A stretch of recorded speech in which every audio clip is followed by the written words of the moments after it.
કબડ્ડીનો એક માહોલ ચાલી રહ્યો છે. બધા સ્ટેટ વાઇઝ અત્યારે કબડ્ડી ખેલાઈ રહી છે અને હું પણ મને જ્યારે સમય મળે ત્યારે કબડ્ડી મેચ જોઉં છું અને ખાસ મારા બાળકોને પણ હું પ્રેરણા આપું છું કે તમે જુઓ.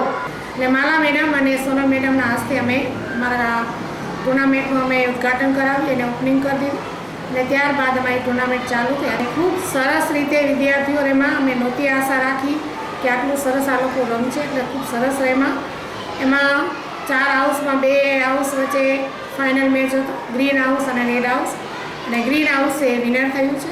એવું માને છે કે છોકરીઓ કબડ્ડી ના રમી શકે, પણ એવું નથી. હું ખુદ કબડ્ડી રમેલી છું, મને એના નિયમોને ખબર છે. હું કાલે ખુદ સ્ટુડન્ટની વચ્ચે હું રમતી હતી અને એ લોકોને કેમ રમાય એ શીખવાડેલું.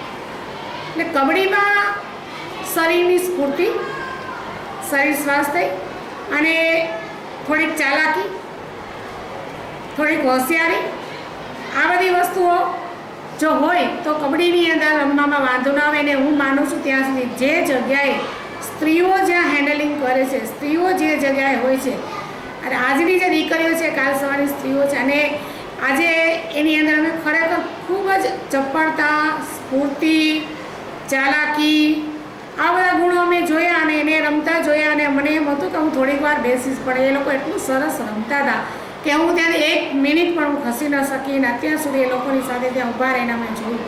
અને એવી કોઈ જગ્યા નથી કે જ્યાં સ્ત્રીઓ જઈ ન શકે, સ્ત્રીઓ રમી ન શકે, સ્ત્રીઓ કરી ન શકે. આજે અમારા સ્ટુડન્ટે એ કરી બતાવ્યું છે, અમારી દીકરીએ આજે કરી બતાવ્યું છે કે કબડ્ડી એ માત્ર પુરુષોનો ખેલ નથી, સ્ત્રીઓ પણ એની અંદર ભાગ લઈ શકે છે અને સરસ રીતે